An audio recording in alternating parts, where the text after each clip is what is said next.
Welcome to this 3-day event on the 3 most essential training parameters in Wing Chun, actually also in all other stand-up fight. Now, the 3 most essential parts is the stance, the footwork, and the striking. And we're going to go into details on it, but before we do that, I just want to say that the purpose of this is to lift the general level of Wing Chun so we can re-establish the respect of Wing Chun for the sophisticated art it is. It has a kind of a bad reputation because the standard is too low, and I really want to add value, so I hope as many as possible is going to take some of these really essential key elements with them. And you have to remember, these key elements is usually either unknown, people don't know, or they're misunderstood, or people are actually, or masters or sifus are hiding them for different reasons. It can be for money reasons, it can be for having a bigger enough difference in level compared to their students so they can keep the students longer. Now I will share a certain amount of all that, but there's a limited time frame, and we're going to start with the stance. So this is the very first thing. Now first we have to know about the stance is that the stance primary purpose is to keep the body in a specific structure while you're moving around. So it's not standing still. In fight, you usually move around, but you have to learn standing still how to keep the body and then start moving the body. So it's body structure, even though we refer to it as a fighting stance. Now, so why is that why is this so important? Is because if you have that and your opponent doesn't have it, then you will have a huge potential, a huge advantage. So you have a position of advantage just standing there. So it's extremely important. Now there's different ways of interpreting ideal stance, and I'm going to go through it. And I'm not talking about right or wrong. I'm talking about more or less ideal depending on the situation. And we're going to really be looking into some details. We're going to start with some of the essentials. And the first thing is something they used to say like Ting Yu, like standing like a soldier. So you're standing like a soldier usually do. Now the thing about it is just to stand with the feet where the feet normally is. That means where you would walk from. That's where you put your feet, and you're putting the head up, stand like that. That's the first part. Understanding this is just where we start everything from. Now from that, we're looking at balance. And balance is related to the head. And with the head, on the very top of the head, just above the ear, there's a little point called beihoi. It's just the point on top of the ear, the center axis of your head. Now you want to have a feel of a pulling sensation of the head upwards. It's called buoyancy. It's the opposite of gravitational force. It's like when you take a ball underwater and let go, it will be pulled up. That sensation you have in the head. For what reason? Because it's a balance element. It keeps balance. At any moment, if you're moving around and you're keeping that head up, you will have balance. So I want you to do something in the beginning, just a little exercise. And it's just that he has his hands like this. And I'm going to ask him not to pull up the head, just have the natural head position where it goes. And I'm just going to do a little pushing and pulling softly like this, just like this. And he just let the head goes wherever it goes. But he doesn't focus, he just focuses about repositioning according to my pulls and pushes. Now when you have done that for a little bit, you change and do the same.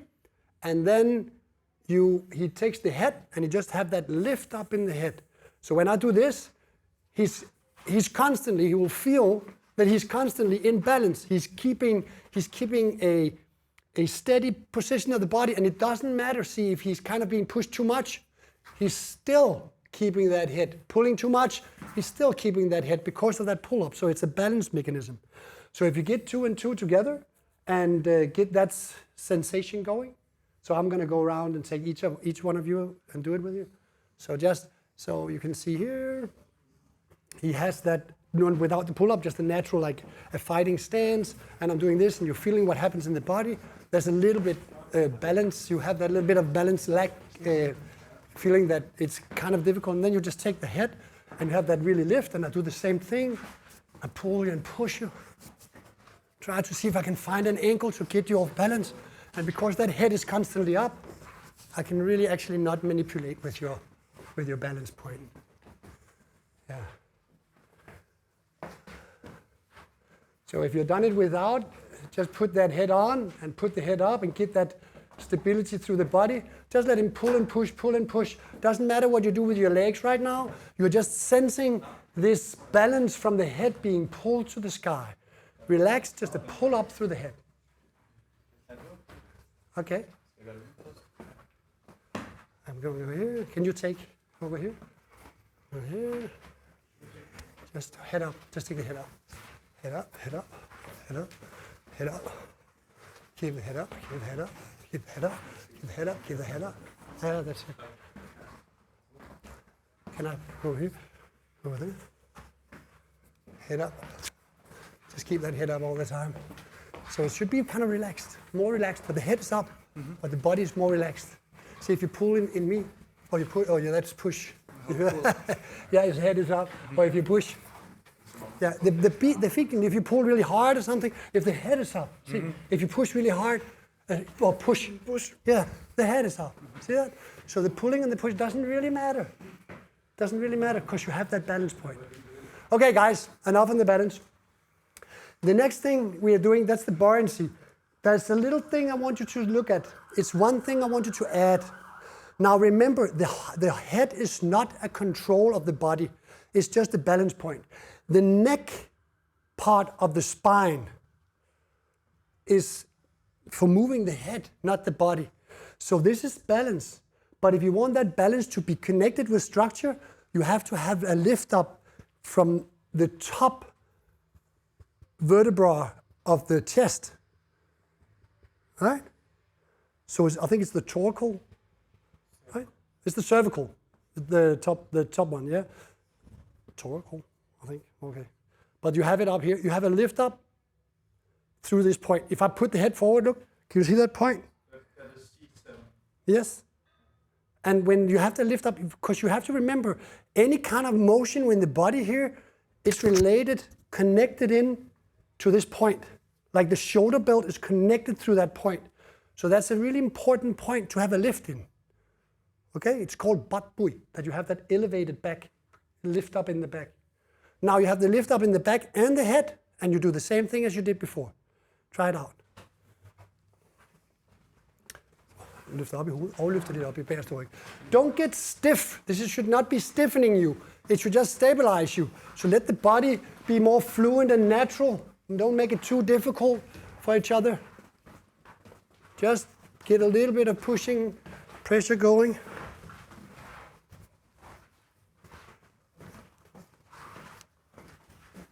Just have that upward feeling. Okay, great. Feel the difference? Yeah. So it's a really nice sensation of feeling that you are stable and you're balanced at the same time, only from the upper body. Now the next one is the lowering the center of gravity. It's the depth of the stance. Now the lower the center of the gravity, the more potential I have for ground reaction force, especially if my center of gravity is lower than my opponent's. To make it more simple, we can refer to it as the center of mass. So if you have if you take your pelvic bone and your navel in between there in the middle and then straight into the middle of the body, you imagine there's a ball there and that ball is kind of inside, like kind of heavy. That part is sinking you down. Now we stand like this soldier kind of stance, and then you drop this. But when you drop it, and this is also, a lot of people, they drop it in the hip, they drop it in the knee. But what I want you to do, I want you to be able to drop it in the ankle. So you drop into the ankle. Now it looks from the side like this. I drop into the ankle. The knees goes down, but they do it by me dropping into the ankle. When I drop into the ankle, the weight gets in more to the middle of the foot. So I can either stabilize on the rear part of the foot, the heel, or I can shoot off the front of the foot. So I have it more in the middle where I can move from. Is there something wrong with being on the heels? No, it can be really good for stability, but it's not ideal for mobility. Can I have it in the front part of the foot? It's really great, but it won't work as good for stability. So it's a compromise. It's you call it like a hybrid in between. It's a balanced movement where you're just in the middle, so you sink that thing down. What I want you to do, you want you to push each other a little bit on the chest, and I want you to get the feeling of if I sink down with the knees when I'm going, or if I sink down in the ankle. Feel the difference. Try it out. 2 and 2. Yeah, so if I hear, so if you just think about going normally down in the knees, just normally down in the knees and stay there, and then feel this, right? And then what you do instead, when you do it, you think about closing the joint a little bit more here, so it's going down, the knees are kind of dropping forward, down. Don't do anything else with the body, just a little more, yeah, so the weight is more into the middle. Feel that? See that? Feel that stability? Yes. Yeah, so that's what you want to get in the beginning. Yes, so you have a little bit, it's just in the middle, it's balanced in the middle. You can try to change it a little on the front of the foot, on the heel if you like to, but if you get into that middle, you will find yourself really balanced. Your body just drop into it. Now you don't have to stand with that spread legs, you can just stand this narrow, just getting this sense that you have dropped that center, connecting that center downwards into the ground.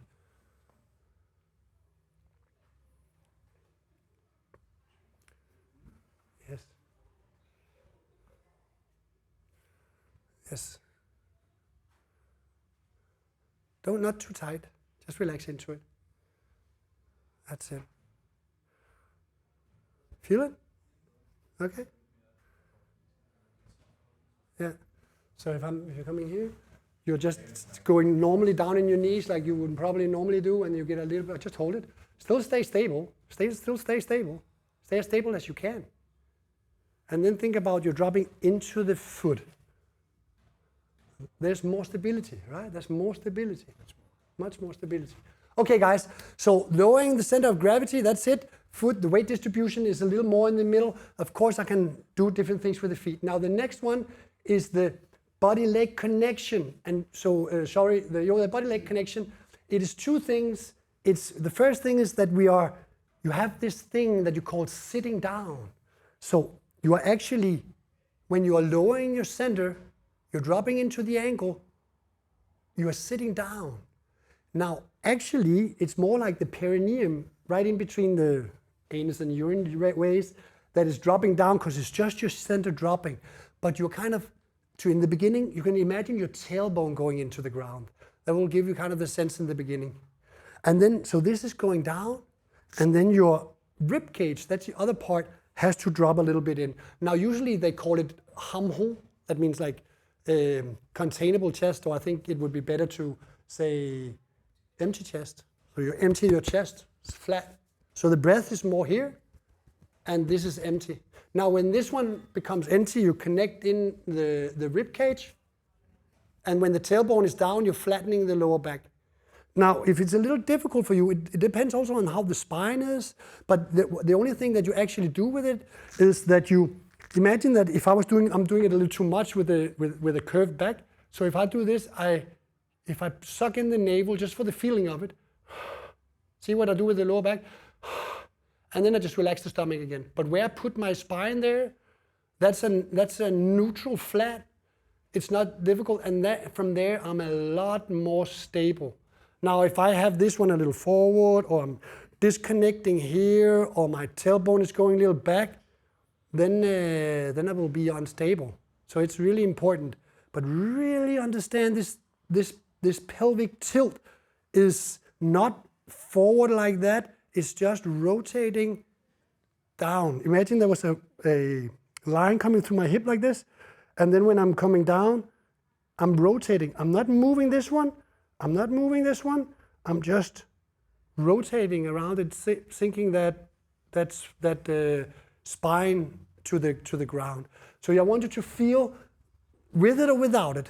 So you get that where you don't think about it, and when you think about it, get the pressure, get the feeling. Go. So, yeah, I'm gonna if you two go together just for a second, and I'll come here. Just, yeah. So. Stand in you don't even have to stand with your feet wide, just stand them like this for now, and drop into the ankle. Yeah, and then just stand. But think about staying stable. Think about staying stable. Think about staying stable. Can you see you go a little back there? Now, where do you feel that it's breaking?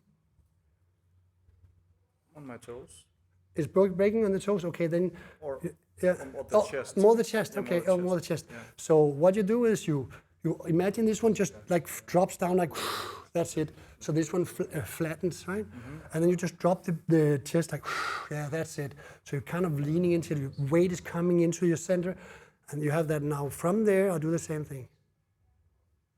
How is that different? Better. Is it, how much better? Much more stable. Yeah, much more stable. Okay, and it's not more effortful. No. No. Just have to be aware of it. Yeah. Have to pay attention in the start. Yeah. Exactly. Okay, guys. So the next part we're going to be looking at is this is the depth of the stand. Of course, then I'm going to have the deeper I am, I'm going to have an advantage. There will be a certain point if I go deeper, I'll be less mobile. But it's more seen and shown through the width of the stance. The thing about leg mobility versus leg stability. Leg mobility versus leg stability, that means that how wide should I stand? This could be one way of standing or this one, but it doesn't really matter. Think about it more like this.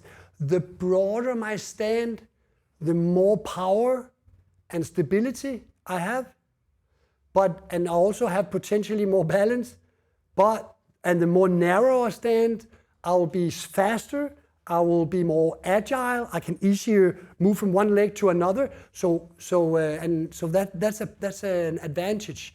Speed, mobility, agility with a narrow stance, power, stability, balance on a more broad stance. But we have to have a hybrid where we get a little of both. Then you can always system-wise choose a move depending on how your frame is. So you work with your frame. You can choose a little more. Wider or more narrow stance. We're not looking right now at the foot direction, we're just looking at the width of the stance. Now, there's different ways of putting the feet up. I'm going to show you the traditional way, like a general across different styles, and then we go for the Wing Chun version of it. Now, the compromise should look like this. I'm going down in that knee position from before, that we have this, feeling this. Then I put weight on one leg. Then I take the other foot, and I put the front of the foot out, and I find out a point where I can stand. And then from there, I'm turning the front of the foot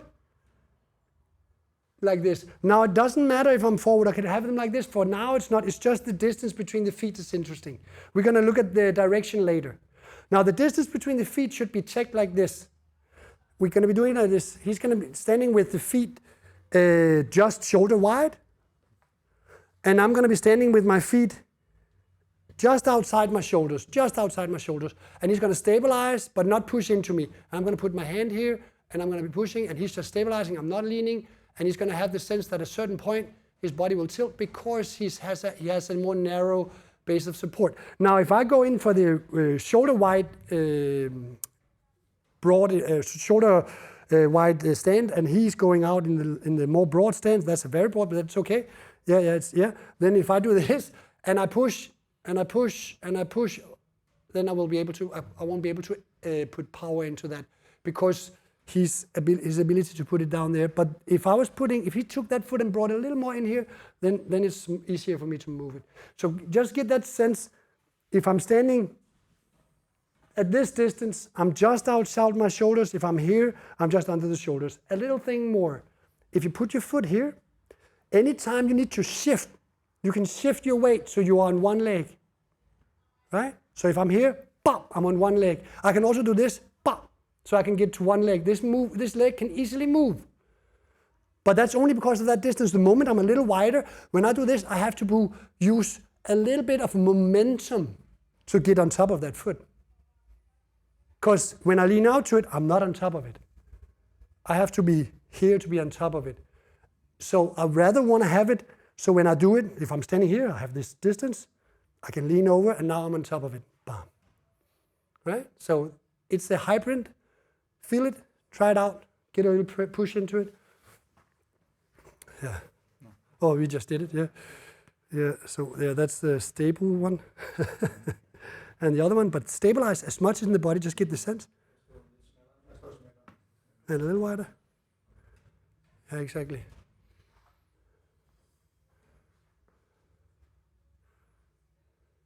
Push into him. Are you? Okay.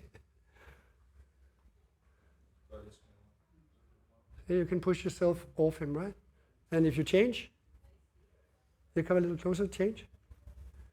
Yeah, you push into him, he stabilizes, you push into him. Push, push, push, push, push, push, push, push, push. You're still going. See? Yeah. So where should the weight be? Yeah. Okay. Okay, you feel it? Yep. Good. Next. So the next one, after we have that direction, we have the foot direction. Now, foot direction is the same as force direction. Now, if we just look at the basic athletic stance, it's the reference that we all can relate to, especially if you have went to university and studied physical education of any sports science. You know that the basic fundamental position of the feet is something that happens naturally. If you play table tennis and you are in the action, your feet is going to be down here when it's happening. If you are football, same. If you are tennis or badminton or whatever, basket, anything, you want to be down here. That's, you know that you're going to go here. So you're not going to be standing like that, and you're not going to be standing like that. There will be a natural distance between your feet. Now, in a basic athletic stance, that's actually the same. It's just outside, shoulder wide, just outside. So actually, this is shoulder wide, but you have the heel just outside, and the feet are out in the basic athletic stance. Why? Because you want to move in that direction, or sideways, or around somebody. That's why the feet in that direction. But because they represent the force through the knee and out. But if you take that foot and you point it towards the opponent's center, just for getting the sense of the force, now the energy of it is the same direction. The knee and the foot has the same direction. Now when pressure comes in, you can easily absorb it. So I want you to get the sense. Feet out, get pressure in front. Feet forward, get pressure in front. It's just the sense of the difference. This is not because this is a strong stance. No, I'd rather have the foot forward, right? But it's just a way to test this specific joint. Okay? Try it out. So if he's got feet out, and stabilize, and stabilize, stabilize. Hold it as stable as you can. Yeah. And I take my feet out, you take your feet in. Mm-hmm. And stabilize. Exactly. Yeah. So if I take them in, we can kind of, then there's other aspects that will do. If I do it, it will be other aspects. See, you're actually super stable. Take the feet out again a little bit, just a little bit, like halfway. Yeah. Not as strong, right? No, I have to use more. Yeah, I have to use more, exactly. So you have to look at the knee. When I'm standing like this, my knee, you have to see it here. If my knee is here, it can go a little to that side and this way and here. It has this room of moving. A little out through the little toe, a little here through the big toe, and then through these toes. But look at this. Guys, do this also. He has here. Put him in that position. You try this. Put the feet in. Inwards, yeah. Mm-hmm. If I'm doing this, look, if I step a little to the side, just this much to the side, stay. Now, right now, he has structure. Back. Turn a little to that side, stay. He's got structure. Now, if he has the feet more like forward, straight forward, yeah, and I go a little to the side, stay, he doesn't have structure. Because why? Because from where I am right now, that knee cannot travel in that direction. If he moved that foot a little bit, boom, now, solid as hell. Try it out.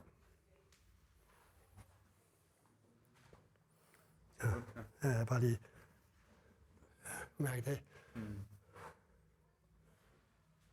Ja, det kan trække på. Yeah, you will usually turn the body, but if you stay with the body exactly the same, and I put pressure on here, you can actually just stay there. Yeah, that's nice. Just get the sense. Get the sense of the difference. Yeah. See here. Let me do it with him. Stay there. Stay stable. Yeah. Are you where you take the foot just straight forward, normal, so like just a forwards. Yeah, no, just parallel feet, feet forward, in the way that you would stand in an athletic stance. Now parallel, that means that they are side by side. Now they are 1 foot forward, 1 foot back. Now they're parallel. Yeah, so you have them parallel. You're in your knees, and now the feet are okay because if I'm here, you can still push that knee towards me. Point. It can still kind of push towards me. But if your foot is a little more there, now you cannot. And if you're there, look at this. Hold it. Just stabilize, really stabilize. Yeah. You feel you cannot. No. But if you turn that foot, you got to sink, drop, everything like before. Ribs in, tailbone down, head up. Ham hong bat bui. That's it. Okay, guys. Okay. Nice. It's just an understanding of these things. Now, there's a little extra thing here. Now, in Wing Chun, it says that in Siu Lim Tao, you really focus on the power on the inside of the arm, on the inside of the legs. That means that when I'm just standing, actually, if the energy is on the inside of the leg, they say power, but if you just have energy on the inside of the leg, the weight distribution on the inside of the foot is going to be on the big toe, the front part here of the ball of the foot, and the heel. So, and when you have the energy in there, the knees, because you drop in the ankle, this one drops in. When you're there, then you have a much more narrow and stable surface, and the energy is on the inside. It doesn't mean that you pull the knees together. There's no pulling of anything right now. The only thing is that you are on the inside and dropping. And energy of knees down into the ground. I'm not saying that anything is wrong. I'm just saying this here's where you start from. So getting that sense, try out having the weight on the full foot, just having the knee, and then have the weight on the inside of the foot. You can also have it on the full foot and just take the knees in and on the full foot. You can do kind of different ones, but if you want to be the most stable, just get the sense, weight on the inside, power on the inside, weight on the inside of the foot, feel it with pressure.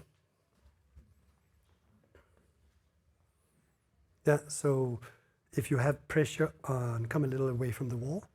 If you have weight on the whole foot, but I don't want you to go along with it. I want you to really feel the stability. Really feel the stability. Feel stable, feel stable, feel stable, feel stable. Sink, drop, get all those little points in, get that stability. Feel there's a little bit of lag there, right? And now put that weight on the inside of the foot. So the weight is on that inside, like through the toe, the front toe, out there and in the ankle. Now that's a whole lot of difference. Yeah. Now if you, from the same place here, you just take the weight out on the outside of the foot. Oh, there you're going, right? So it's that sense that it stabilizes you and it makes your movements much more economical. Your movement, when I do this, now I'm on this side, now I'm on this side.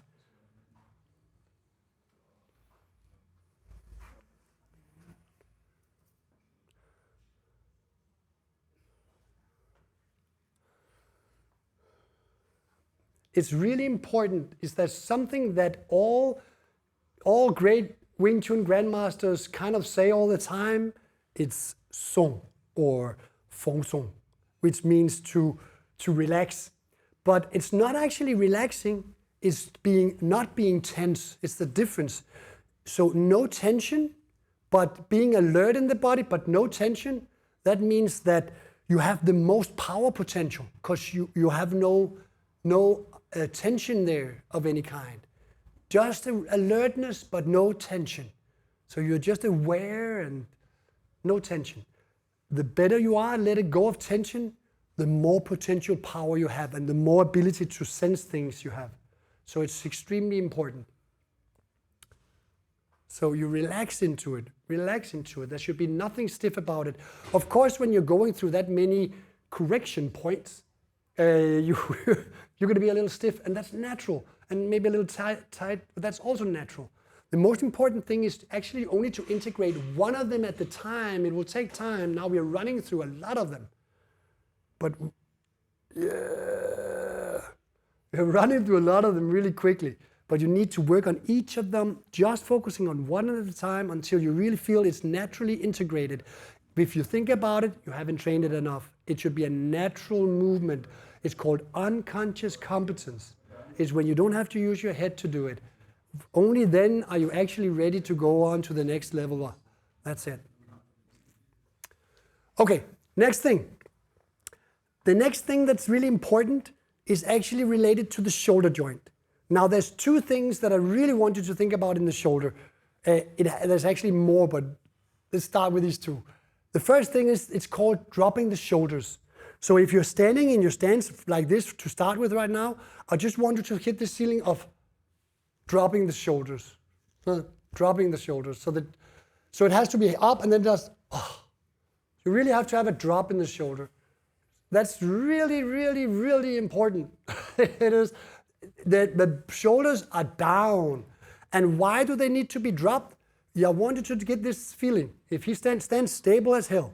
Stand stable as hell. Yeah, it doesn't matter what you can have. You can also have 1 foot forward, 1 foot back. Stand stable as hell. And then look at this.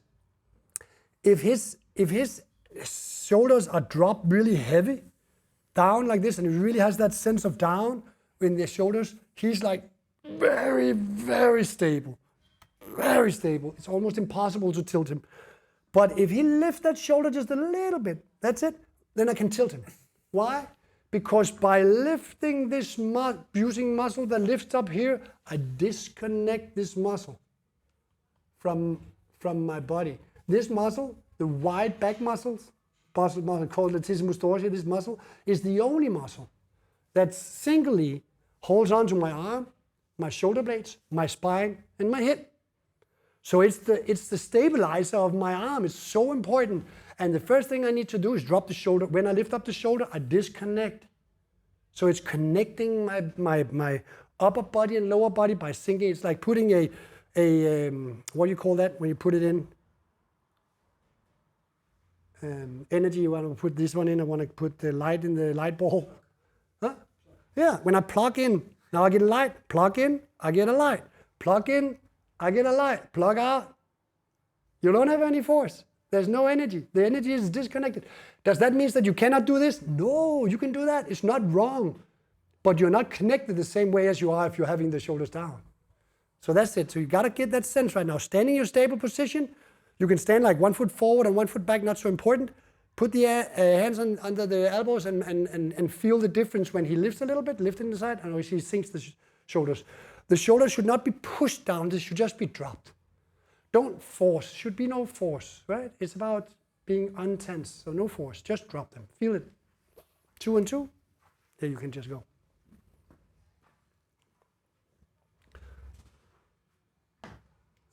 And sink.